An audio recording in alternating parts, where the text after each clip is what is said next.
See, until suggests that we have to be willing to wait on God. There's some until in our religious expression. There is some until in our faith. If there is no until, then when God does not show up when we want God to show up, then our until is inadequate. We've got to have a wait on the Lord theology.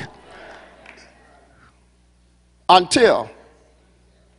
Do you know how long it took between the time slaves got off that first ship and the time we occupied the White House?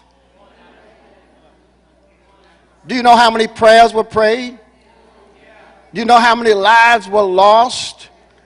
Do you know how much money was invested? Do you know how many families were broken up?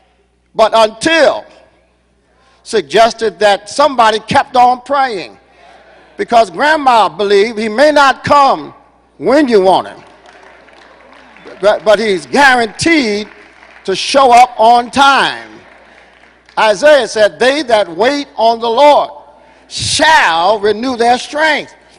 That they'll mount up and have wings like eagles. They'll run and not get weary. They'll walk and not faint. But that they have to understand that between the time that you pray and the time that God delivers, you got to hold on to until.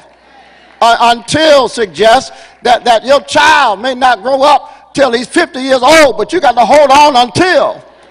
That your job may not come until after you file bankruptcy, but you got to trust God until. That your healing may not come to the other side of heaven, but you've got to believe that healing will come until. That faith requires an until reality, that God does not always answer us immediately upon request, but he will come if you're willing to stand until.